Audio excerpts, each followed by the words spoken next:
Hello students, कैसे हैं आप लोग। उम्मीद करते हैं अच्छे से होंगे। आइए हम लोग अपनी class 10th NCERT math exercise chapter 8 trigonometry exercise 8.2 फिर आगे बढ़ाते हैं। क्वेश्चन 1 तक तो हम लोगों ने सॉल्व कर लिया था।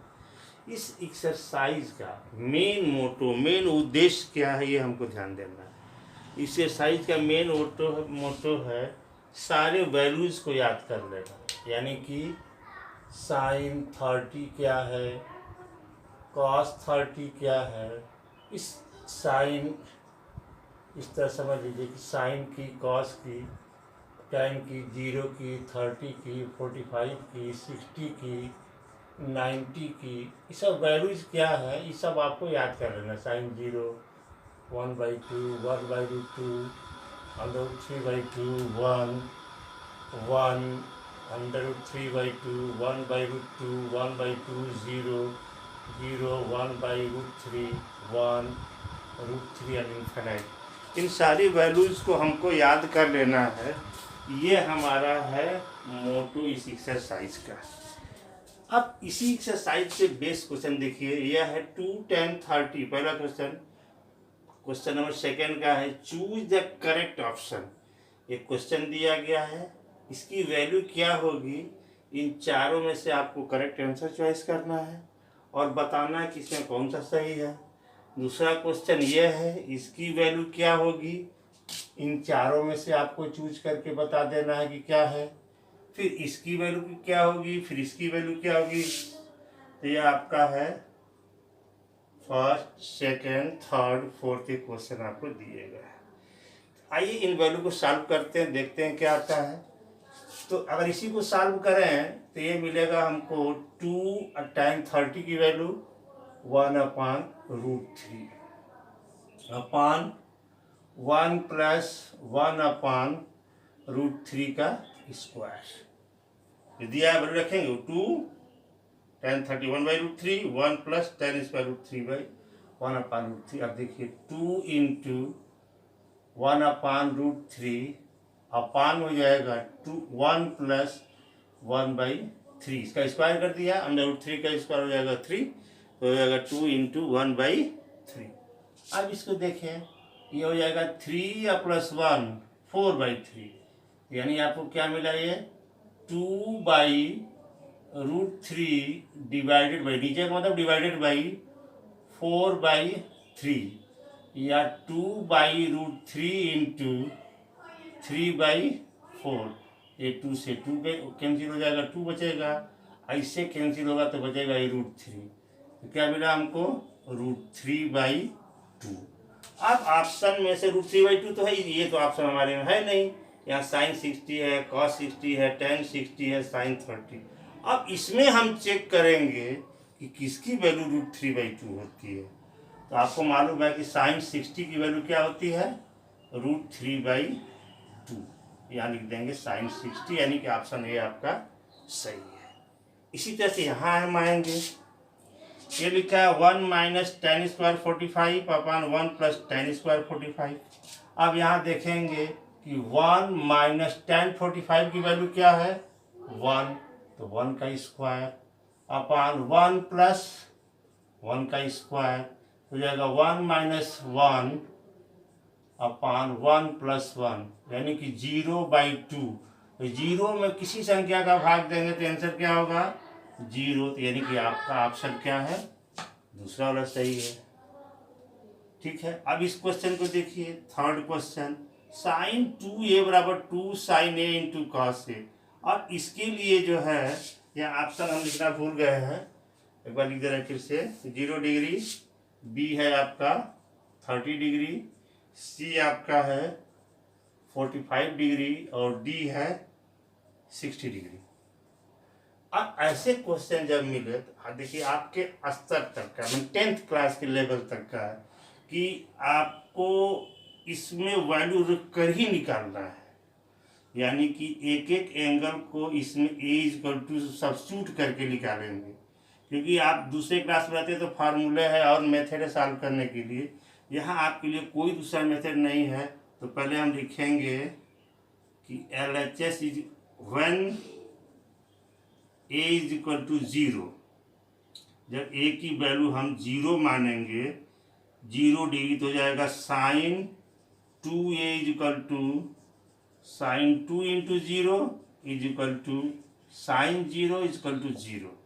फिर लिखेंगे RHS is equal to 2 sine A into cos A, हो जाएगा 2 साइन 0 इंटू कॉस 0, साइन 0 की वैल्यू 0, कॉस 0 की वैल्यू 1, ये हो जाएगा 0। यानी कि at A is equal to 0 LHS is equal to RHS। A बराबर 0 रखने पे LHS किसके है, RHS के बराबर है, तो हमारा ये वैल्यू सही होगी। बाकी दूसरे पर किसी पर सही नहीं हो, क्योंकि यही ऑप्शन में से कोई एक ही सही है।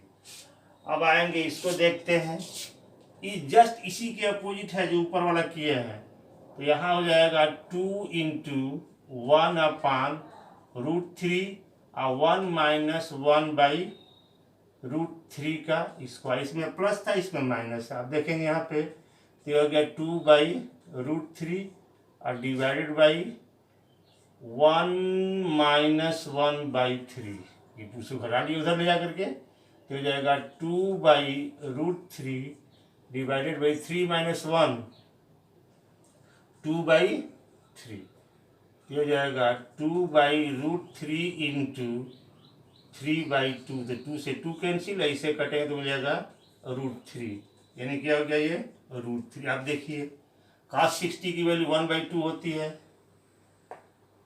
sin 60 की वैल्यू √3/2 होती है, tan 60 की वैल्यू होती है √3। तो यहाँ पे आंसर कौन सा हो जाएगा, सी वाला आंसर सही हो जाएगा।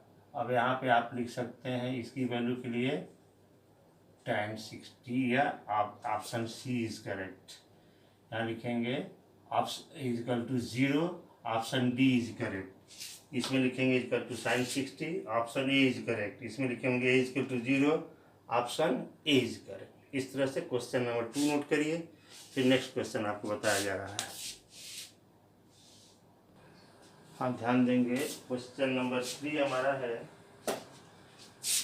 tan A plus B is equal to √3 and tan A minus B is equal to 1/√3, 0 is less than A plus B is less than 90। यहाँ ये दिया गया है कि हम बताए थे उस दिन भी कि हम लोग जो भी एंगल पढ़ते हैं 0 से 90 तक ही पढ़ना है हमको क्लास 10th भी, क्योंकि एंगल इससे ज़्यादा भी होते हैं, 90 से प्लस भी होते हैं, और वो हमको पढ़ना है हायर लेवल, इसके अधिक वाले लेवल में।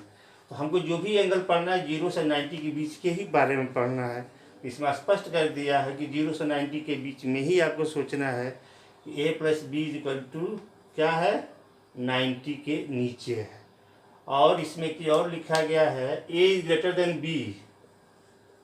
A is greater than B का मतलब हो गया कि A B से बड़ा है तो A माइनस बी पॉजिटिव होगा, तो भी 0 और 90 के बीच में ही होगा। मैंने दोनों एंगल आपके एक्यूट एंगल हैं, दोनों 90 से कम है, 0 से बड़े हैं। अब आइए शुरू करते हैं अपने क्वेश्चन को। अब यहाँ पर लिखेंगे सॉल्यूशन में, since tan A plus B is equal to √3। अब हम देखेंगे कि √3 tan में कितने डिग्री की वैल्यू होती है, तो 60 डिग्री की।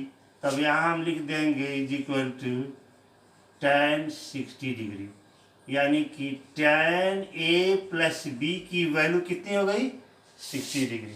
मैं tan A प्लस बी बराबर tan 60, तो जब हम कंपेयर करेंगे तो यहाँ से हमको मिलेगा कि A plus B is equal to 60 degree, हमारा एक इक्वेशन हो गया।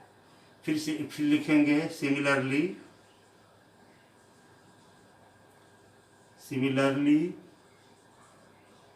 tan A minus B is equal to 1/√3, therefore tan A minus B is equal to, अब देखिए 1/√3 कितने डिग्री वैल्यू होती है, 30 डिग्री की। वैल्यू याद करना बहुत जरूरी है भाई, अगर वैल्यू याद नहीं कर पाएंगे तो सारे सवाल आपके गड़बड़। यानी मिलेंगे A minus B is equal to 30 degree, ये आपका सेकंड इक्वेशन हो गया। अब इन दोनों को जोड़ दीजिए, एडिंग 1 and 2, ये मिलेगा a plus B is equal to 60, a minus B is equal to 30, add करेंगे तो 2a is equal to 90, a is equal to 90/2 यानी कि 45 डिग्री। फिर देन अब वैल्यू रख दिया जाए, हो जाएगा a plus B is equal to 60, तो जाएगा 40, यहाँ लिखेंगे putting the value of a in equation first, plus b is equal to 60 degree, b is equal to क्या हो जाएगा 60 degree minus 45 degree, that is 15 degree. तो आंसर क्या मिला, a is equal to 45 degree और b is equal to 15 degree. ये हमारा answer हो गया। अब आते हैं नेक्स्ट क्वेश्चन की तरफ। नेक्स्ट क्वेश्चन हमारा है, ध्यान देंगे, क्वेश्चन नंबर हमारा 4 है, state whether the following are true or false, justify your answer. पहले आपको बताना है कि ये ट्रू है या फॉल्स है, और उसके बाद में इसको आपके आंसर को जस्टिफिकेशन भी करना है। जैसे पहला आपका है sine A plus B, sine A plus B is equal to sine A plus sine B. ध्यान दीजिएगा, अब इसमें हम ऐसे जस्टिफिकेशन के लिए, भाई आगे क्लास में चलेंगे तो आपको बहुत फार्मूले मिलेंगे, लेकिन यहाँ पर हम एंगल को अपने मन से सब्स्टिट्यूट कर लेते हैं और उसके बाद से देखते हैं कि लेफ्ट हैंड साइड और राइट हैंड साइड इक्वल हो रहा है कि नहीं। a इक्वल टू 30 और b इक्वल टू 60 मान लेते हैं अगर, तो LHS बराबर हो जाएगा साइन 30 प्लस 60। अब 30 60 क्यों माने हम, क्योंकि 30 की भी वैल्यू मालूम है, 60 की भी वैल्यू मालूम है, और 30 प्लस 60 की भी वैल्यू हमको इस टेबल में मालूम है। इसीलिए हमने ऐसे दो एंगल लिए, इनकी वैल्यू और उनके सम की भी वैल्यू मालूम है। तो ये हो जाएगा साइन 90 और इसकी वैल्यू होती है 1। अब हम आते हैं RHS पे। RHS क्या है हमारा, sine A plus sine B, तो यह जाएगा साइन 30 प्लस साइन 60। साइन 30 की वैल्यू 1/2 और साइन 60 की वैल्यू होती है √3/2। तो ये हो जाएगा हमारा 1/2 का मतलब हो गया कि हाफ, या हाफ से अधिक हो गया, मतलब दोनों मिला के 1 से अधिक हो जाएंगे। यानी इसको ऐसे कर ले जाए 2 तो हो जाएगा 1 प्लस √3, और 1 प्लस √3 की वैल्यू होती है 1.732 अपॉन 2, यानी कि 2.732/2, यानी कि ये 1.366, यानी ये वैल्यू दोनों इक्वल नहीं हुई, यानी कि LHS is not equal to RHS। यानी कि ये स्टेटमेंट जो है sine A plus B is equal to sine A plus sine B क्या है हमारा, ये फॉल्स है। बात क्लियर हो गई। चलते हैं सेकंड स्टेटमेंट पर डिस्कस किया जाए, क्योंकि यहाँ देखा हमने कि A प्लस बी की अलग अलग वैल्यू रख करके LHS की वैल्यू 1 है, या RHS की वैल्यू कुछ दूसरी आ गई। इसके मतलब कि ये आपका स्टेटमेंट ट्रू नहीं है, क्या है, फॉल्स है। अब दूसरे वाले पर डिस्कस किया जाए। दूसरा है कि the value of theta is sine theta is increased, theta, देखिए थीटा की वैल्यू हमने लिया था जब 0, 30, 45, 60, 90, हम इसी के पे चेक करेंगे। तो साइन थीटा की वैल्यू हुई थी 0, 1/2, 1/√2, √3/2 और 1। यह देखिए, ये हो गया, इसका मतलब 0, इसका मतलब हो गया 0.5, और इसका 1/√2 का मतलब हुआ कि √2/2 कंजुगेट से मल्टीप्लाई करेंगे तो हो जाएगा 1.414, इसकी वैल्यू होती है। याद रखिएगा, √2 की वैल्यू 1.414 और √3 की वैल्यू 1.732, ये आपको याद भी रखना चाहिए। तो ये हो जाएगा 0.707, तो ये हो जाएगा 0.7 लगभग मान लीजिए। √3/2 का मतलब हो गया 1.732/2 करेंगे तो 2 8 जा 16 या 2 6 जा, तो ये हो जाएगा 0.8 हो गया, और ये हो गया 1। अब देखिए थोड़ा सा ध्यान से, ये थीटा की वैल्यू क्या है, पूरे 0 हुआ, फिर 0.5 इससे बड़ा, फिर ये 0.7 इससे बड़ा है, ये इससे बड़ा है। माने क्या है कि जो जो एंगल बढ़ रहा है, थीटा की वैल्यू भी 90 तक ही हम यहाँ बात करेंगे इस क्लास में। जब भी हमारी डिस्कशन होगी 10th लेवल में, हम आगे के लेवल की बात जब होगी तो वहाँ दूसरा कंडीशन देखेंगे। यहाँ की बात ओनली 0 से 90 के बीच में, जब थीटा की वैल्यू बढ़ती है तो साइन थीटा की वैल्यू भी बढ़ती है, यानी कि ये स्टेटमेंट हमारा क्या है, ट्रू है। अब कॉस वाले में क्या होता है, आपको मालूम है कि कॉस वाले में इधर से लिखा जाता है कि कॉस थीटा इक्वल टू 1 √3/2 1/√2 1/2 0, तो 1 0.8 0.7 0.5 और 0, तो क्या हुई यहाँ पे कॉस थीटा की वैल्यू क्या हो रही है, थीटा जो जो बढ़ रहा है कॉस थीटा की वैल्यू क्या हो रही है, घट रही है, डिक्रीज हो रही है। ये स्टेटमेंट हमारा क्या हो जाएगा, फॉल्स हो जाएगा। ठीक है, व्हेन यहाँ लिख दीजिएगा, when theta is increases sine theta is increases, but when theta is increases cos theta is decreases, it means it is a false. आप देखिए sine theta is equal to cos theta for all values of theta. यहाँ देखिए sine theta और cos theta की value केवल 45 degree पर equal होती है, लेकिन ये कह रहा है कि सभी वैल्यूज के लिए इक्वल होती है, लिख देंगे फॉल्स। इट्स ओनली फॉर, यहाँ लिख देंगे it's only for theta is equal to 45 sine theta is equal to cos theta, यहाँ पर लिख देंगे हम लोग फॉल्स।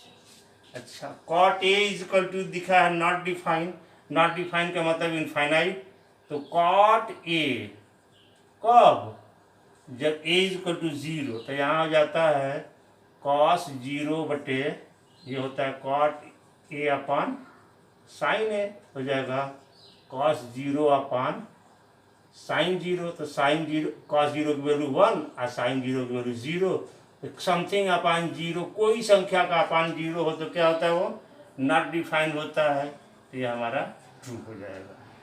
अब समझ में आ गई, पहला फॉल्स हो गया क्योंकि दोनों डिफरेंट हो गई। ये ट्रू है क्योंकि थीटा बढ़ता है तो साइन, ये जो एंगल बढ़ेगा साइन की वैल्यू बढ़ेगी। ये क्या होता है, कॉस थीटा इंक्रीज करेगा कॉस थीटा, थीटा इंक्रीज करेगा तो कॉस थीटा डिक्रीज करेगा, और ओनली 45 डिग्री पे इक्वल होता है। ये तो सही है क्योंकि कॉट 0 की वैल्यू इनफाइनाइट होती है। ये क्लियर हो गया, यहाँ तक आपका एक्सरसाइज 8.2 भी कंप्लीट हो गया।